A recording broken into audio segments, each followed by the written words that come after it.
সুপ্রিয় ভাই ও বোনেরা, সবাইকে ভালোবাসা এবং শুভেচ্ছা জানিয়ে আমি আজকে আপনাদের কাছে মলম বিক্রি করতে এসেছি। আপনারা আমাকে মলম বিক্রেতা মনে করতে পারেন। জানেন কোন মলম? এই মলম, সার্ভিস মলম। তো এই মলম দিয়ে আপনাদেরকে একটু সার্ভিস দেই। আপনারা রেডি তো? আচ্ছা, ঠিক আছে, আমি শোনাই। কে আমি আমার বঙ্গবন্ধু বলি, সেই অধিকারটি আমি বাঙালি হিসেবে জন্মসূত্রে পেয়েছি। বঙ্গবন্ধু কখন আমার হলো? একজন মানুষকে কখন আমার বলি যখন সেই মানুষটির কথা এবং কাজ ধীরে ধীরে আমার কাছে অনুসরণীয় অনুকরণীয় হয়ে ওঠে। আচ্ছা, একটু থামাই। দেখুন, সে যখন বঙ্গবন্ধু শেখ মুজিবুর রহমানের ফলোয়ার ছিল, বঙ্গবন্ধু শেখ মুজিবুর রহমানকে তার নিজের মতো করে তার আদর্শ বানিয়েছিল, তখন তার গলার টোন, মুখের ভাষা, শব্দশৈলী এইগুলো আমাদের কাছে গ্রহণযোগ্য হলো। আর যখন সে মলম বিক্রেতা হলো, তখন তার মানে ইউজ অফ ল্যাঙ্গুয়েজ কীরকম হয়েছে আমি এই ভিডিও ফুটেজটি প্লে করার পরে আপনাদেরকে শোনাবো। তাহলে শুনুন। তখন যে মানুষটি আমার কাছে ধীরে ধীরে আদর্শ হয়ে ওঠে, কিভাবে বিভিন্ন গল্প, কথা এবং কাজের মাধ্যমে বঙ্গবন্ধু ধীরে ধীরে আমার বঙ্গবন্ধু হয়ে উঠলেন, সেই গল্পগুলো আজকে আপনাদের শোনাতে চাই। আচ্ছা, এখানে একটু থামি। যে বঙ্গবন্ধু তোমার নিজের বঙ্গবন্ধু হয়ে গেল, তোমার আপন হয়ে গেলেন, সেই বঙ্গবন্ধুকে পর বানালো কে? এটা আমি জানতে চাইবো। ঠিক আছে, আর একটু শোনাই। 1967 সালের কথা। বঙ্গবন্ধু তখন জেলে অন্তরীণ। বঙ্গবন্ধুর সাথে দেখা করতে গিয়েছেন তার পরিবার, সাথে ছিল 2 বছর বয়সের শেখ রাসেল। শেখ রাসেল বঙ্গবন্ধুকে বলল, বাবা বাড়ি চলো। বঙ্গবন্ধু বলল, তুমি তোমার মায়ের বাড়িতে যাও, আমি এখানে থাকি, আমাকে মাঝে মাঝে দেখতে এসো। এরপরে কারাগারে রোজ নামছে। বঙ্গবন্ধু বলেছিলেন, আমাদেরও খারাপ লাগে, আমাদেরও কষ্ট হয়, কারণ শত হলো আমরা মানুষ, শত হলো আমি ওর জন্মদাতা পিতা। বঙ্গমাতা একবার আফসোস করে বলেছিলেন, মানুষটাকে আর কত অত্যাচার করবে, জেল থেকে বের করে জেল গেটে এনে আবার অন্য একটি মামলায় জেলে ভরে দেওয়া হয়। দর্শক শ্রোতারা, আপনারা শুনলেন তো? হুম শুনে কি আপনাদের মনে হয়েছে যে এই লোকটাই এক সময় জঙ্গি হয়ে উঠবে, যে স্বাধীনতার সপক্ষের মানুষের পাশে দাঁড়িয়ে কথা বলল, যে বঙ্গবন্ধু শেখ মুজিবুর রহমানকে তার আদর্শ মেনে নিল, সেই মানুষটাই এখন ইসলামিস্ট জঙ্গিদের অনুসরণ করে দেশের অন্যতম একজন জঙ্গি হয়ে গেল? এটা কারণ কি? কারণ আমি একটু বলি। এই যে জামাতে ইসলামী, হিজবুত তাহরির, এরা সার্জিস আলমের মতো আরও যে সমস্ত মেধাবী ছাত্ররা ছিল, এদেরকে পথভ্রষ্ট করেছে। এরা হচ্ছে শয়তান। শয়তান মানুষকে পথভ্রষ্ট করে। সে স্বাধীনতার সপক্ষের মানুষ ছিল, তাকে নিয়ে গেল স্বাধীনতার বিপক্ষের দলের ভিতর। তাকে ভিড়ালো স্বাধীনতার বিপক্ষের দলে। কারা? এই জঙ্গিরা। ঠিক আছে, এরপরে আমি ব্যাখ্যা বিশ্লেষণ করব। আর একটু শোনাই। 54 যুক্তফ্রন্টে নির্বাচনের কথা। বঙ্গবন্ধু গোপালগঞ্জের রাস্তা দিয়ে হেঁটে যাবেন শুনে এক বৃদ্ধা ঘন্টার পর ঘন্টা সেই রাস্তায় দাঁড়িয়ে রইলেন। কখন বঙ্গবন্ধু আসবেন? বঙ্গবন্ধুকে নিয়ে তিনি তার কুঁড়ে ঘরে যাবেন, সেই কুঁড়ে ঘরে তাকে এক বাটি দুধ খাওয়াবেন, আর চারেনার নির্ভেজাল ভালোবাসা তার হাতে ধরিয়ে দেবেন তার নির্বাচনের জন্য। আচ্ছা 1972 সালের আচ্ছা 8ই জানুয়ারির কথা। আচ্ছা, একটু থামি। এই যে বঙ্গবন্ধুর কাহিনীটা সে বলল, হুম এটি তো সত্য কাহিনী, আমি নিজেও পড়েছি। তো এই ধরনের ঘটনা কাদের ব্যাপারে ঘটতে পারে? যারা মহাপুরুষ বা মহামানব। বঙ্গবন্ধুকে বলা হতো পৃথিবীর সর্বকনিষ্ঠ মহামানব। বোঝা গেল? তো এই যে বঙ্গবন্ধুর আদর্শ সে ফলো করত, সে এইখানে নির্দ্বিধায় বলে দিল। আর এই বঙ্গবন্ধুর অনুসারী পরবর্তীতে বঙ্গবন্ধুকে অস্বীকার করলো।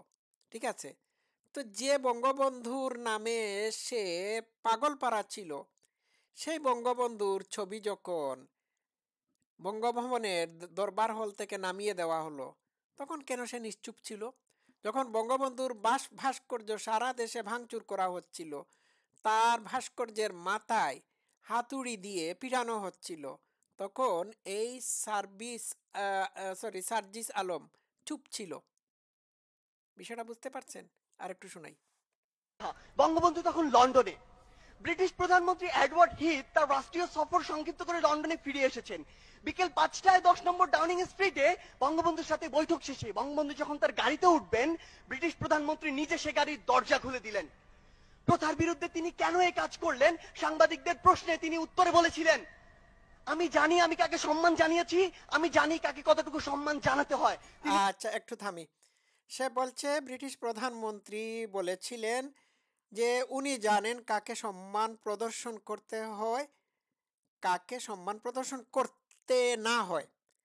তো সার্জিস আলম, তুমি কি এখন জানো না যে কাকে সম্মান প্রদর্শন করতে হয়, কাকে সম্মান প্রদর্শন করতে হয় না?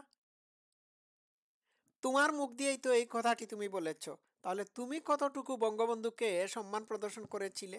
করো নাই। বরং বঙ্গবন্ধুকে অসম্মান প্রদর্শনকারী যারা, তাদের দলে যোগদান করে তোমার চরিত্র হনন করেছ। তুমি হচ্ছে পল্টিবাজ। ঠিক আছে, আর একটু শুনি। তিনি কোন সাধারণ মানুষ নন, তিনি একটি জাতিকে মুক্তিদাতা, এক মহান বীর। তাকে সম্মান জানাতে পেরে বরং আমরা সম্মানিত। আচ্ছা, তাকে সম্মান জানাতে পেরে ওই সময়কার ব্রিটিশ প্রধানমন্ত্রী নিজেকে সম্মানিত মনে করেছেন। আর আজকে সার্জিস আলম, তুমি এবং তোমার সাঙ্গপাঙ্গরা যে বঙ্গবন্ধুকে অসম্মান জানিয়েছ, এই অসম্মান জানানোর কারণে তোমরা নিজেরাই অসম্মানিত হয়েছ। সারা পৃথিবীর বুকে বাংলাদেশকে লজ্জিত করেছ। ঠিক আছে? আবার ভাবুন তো, যে ব্রিটিশরা আমাদের 200 বছর শাসন ও শোষণ করেছে, সেই ব্রিটিশ প্রধানমন্ত্রী যখন আমার নেতাকে নিয়ে এই সৌজন্যতা দেখায়, এই কথা বলে, তখন আমার বুকটা কতটা প্রশস্ত হয়। আচ্ছা, তখন তোমার বুকটা কতটা প্রশস্ত হয়। ওয়াও!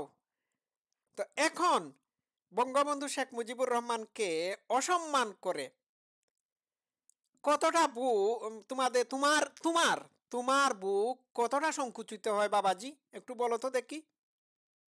হ্যাঁ, তুমি নিজেই স্বীকার করেছো বঙ্গবন্ধু ছিলেন একটা জাতির মুক্তিদাতা। এখন এখন এই কথাটি তোমার মুখ থেকে বের হয় না কেন? আগে তুমি সঠিক পথে ছিলে, যার কারণে তোমার মুখ থেকে সত্য কথা বের হয়েছে।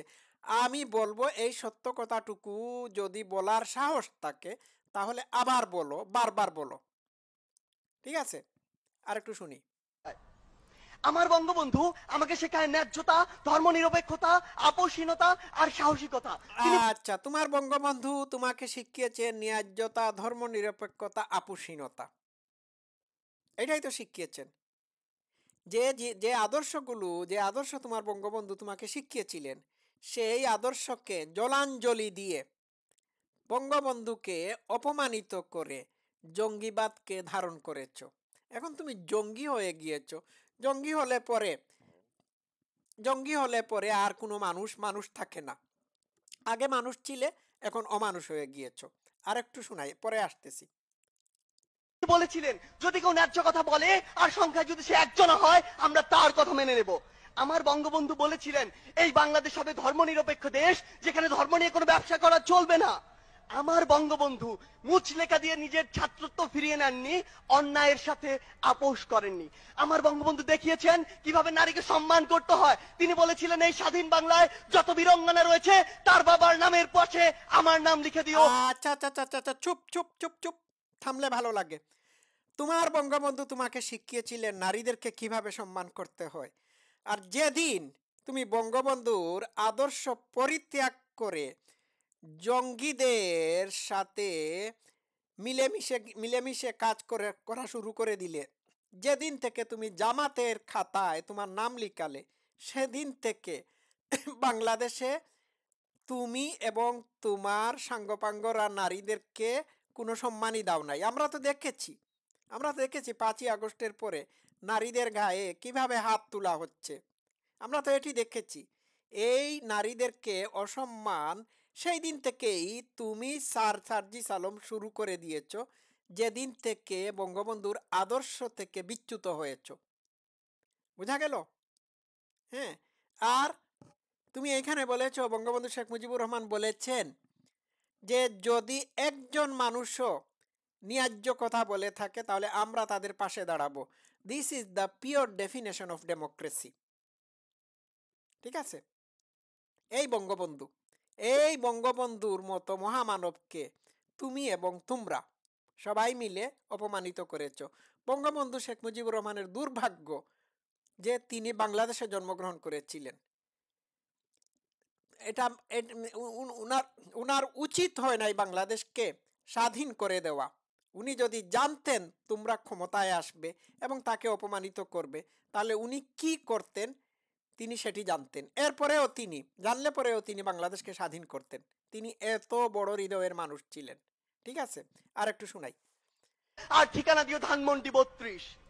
আমার বঙ্গবন্ধু আমাকে শেখায় কিভাবে বিচক্ষণ আর দূরদর্শী হতে হয়। 1968 সালে একটি সাক্ষাৎকারে তিনি বলেছিলেন, আওয়ামী লীগ দৃঢ়ভাবে সমাজতন্ত্র বিশ্বাসী। সেই সমাজতন্ত্র যা পৃথিবীর অন্যান্য দেশে রয়েছে তা নয়, বরং সেই সমাজতন্ত্র যে সমাজতন্ত্র এই দেশের মাটি, মানুষ আর আবহাওয়া চায়। আচ্ছা আচ্ছা আচ্ছা আচ্ছা, এই সমাজতন্ত্র, বঙ্গবন্ধুর এই সমাজতন্ত্র, গণতন্ত্র, ধর্মনিরপেক্ষতাবাদ, জাতীয়তাবাদকে ডাস্টবিনে ছুঁড়ে ফেলে দেওয়ার জন্য জঙ্গি মাহফুজ আলম বলেছে। হ্যাঁ, ঠিক আছে। তো এগুলো তো অনেক আগের কথা তুমি বললে না, অনেক আগের নাই, কিছুদিন আগের কথা তুমি বলেছ। ঠিক আছে, আজকে কি বাংলাদেশে সমাজতন্ত্র আছে? আজকে কি বাংলাদেশে গণতন্ত্র আছে? ধর্মনিরপেক্ষতার বালাই রয়েছে? উত্তর হচ্ছে না। আজকে বাংলাদেশে সংখ্যালঘুদের উপর আক্রমণ করা হচ্ছে, আজকে বাংলাদেশে নারীদেরকে অপদস্থ করা হচ্ছে, হচ্ছে না?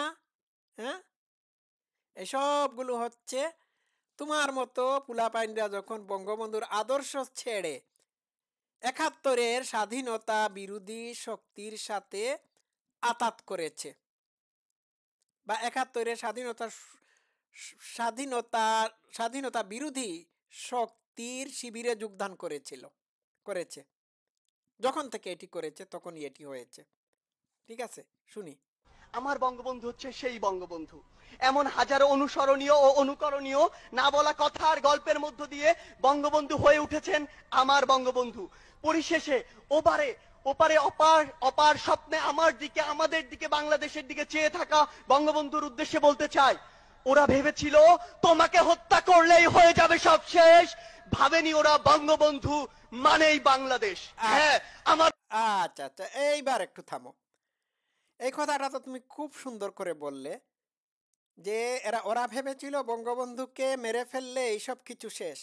আমি তোমার উদ্দেশ্যে এইবার বলবো, তুমি বঙ্গবন্ধুর আদর্শ ছেড়ে দিয়ে শিবিরে যোগদান করার পরে 5ই আগস্টের আগে থেকে এবং পরে যখন বঙ্গবন্ধুকে বাংলাদেশ থেকে নিশ্চিহ্ন করে দিতে চেয়েছিলে, মনে রাখবা তুমি বঙ্গবন্ধুকে বা তোমরা বঙ্গবন্ধুকে বাংলাদেশ থেকে বা বাংলাদেশের ইতিহাস থেকে মুছে দেওয়ার চেষ্টা করলেও বঙ্গবন্ধু সারা পৃথিবীর মানুষের মন থেকে নিশ্চিহ্ন হয়ে যাবেন না।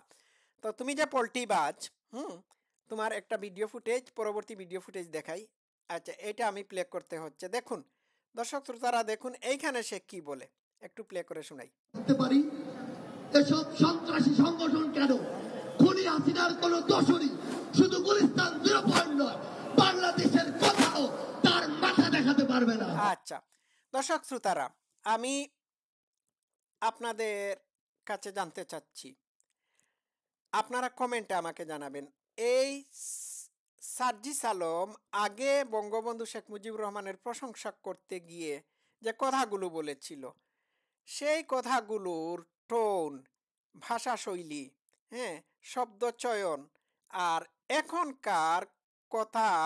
এখনকার তার বক্তব্যের ভাষাশৈলী, শব্দচয়ন, গলার টোনের মধ্যে কি কোনো পার্থক্য দেখতে পাচ্ছেন?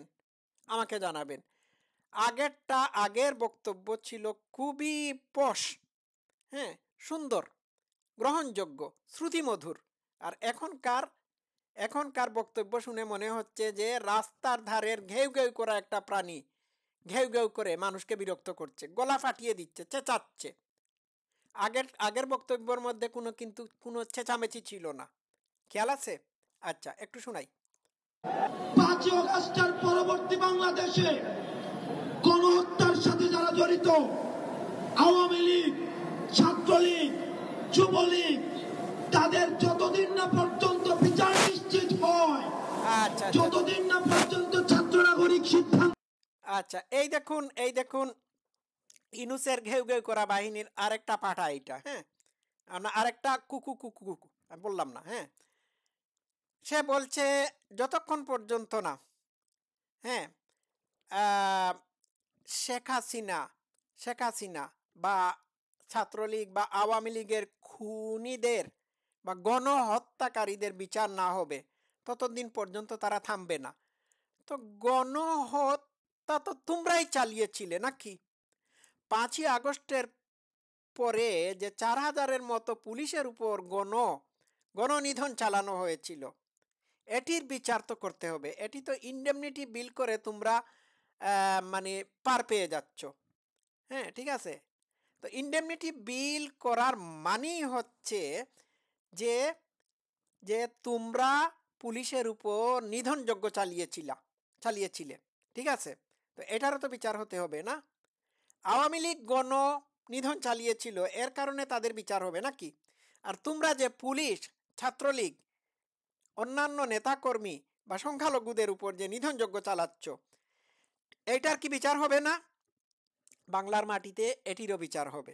তো আমি দর্শক শ্রোতাদের উদ্দেশ্যে একটি কথা না বললেই হয় না, সেটি হলো যে এই যে সার্ভিস মলম, তারপর হুসনাই আবদুল্লাহ, এরা হচ্ছে ইনুসের ছেড়ে দেওয়া ঘেউ ঘেউ করা বিশেষ দুইটা প্রাণী। যেহেতু বাংলাদেশে কোনো বিরোধী দল অ্যাক্টিভ না, এদেরকে দিয়ে এরা বিভিন্ন জায়গায় সরকারের সমালোচনার নামে নাটক মঞ্চস্থ করায়। তখন তারা ঘেউ ঘেউ ঘেউ ঘেউ করে সচিবালয়, রাস্তাঘাট, মানুষের বাড়িঘর ঘর, বিল্ডিং, বঙ্গভবন ঘেরাও করে ঘেউ ঘেউ ঘেউ ঘেউ করতে করতে, ঠিক আছে। তো এটি এটি নাটক, হুম, এটি নাটক।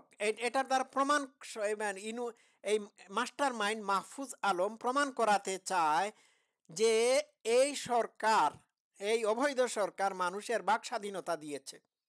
বুঝতে পারছেন? আমরা সব নাটক বুঝি। আর এই দেখুন এইগুলো সব শিবিরের কর্মী, শিবিরের নেতা কর্মীদের চেহারা, এই জাতীয় যতটা চেহারা দেখবেন সবগুলো শিবির মার্কা চেহারা। এই যে দেখুন দাড়ি, ট্রিম করা দাড়ি, মুছ, হ্যাঁ, মানে এদের দেখলেই বোঝা যায় এরা শিবির। তো আমি একটা কথা বলতে চাচ্ছি, সার্জিস মলম, হুসনাই আবদুল্লাহ, চিৎকার করলে, ঘেউ ঘেউ করলে কাজ হবে না। দেশের মানুষ পুলিশের উপর নিধন চালানোর বিচার চায়। পুলিশের উপর নিধন চালানোর বিচার করতে হবে সবার আগে, ঠিক আছে। এরপরে তোমাদের ব্যাপারে ভাবা যাবে। আর তোমাদের বিরুদ্ধে তো অলরেডি আন্তর্জাতিক আদালতে মামলা দায়ের করে দেওয়া হয়েছে। Wait and see. তো সবাই ভালো থাকবেন। Love you all. Thank you so much.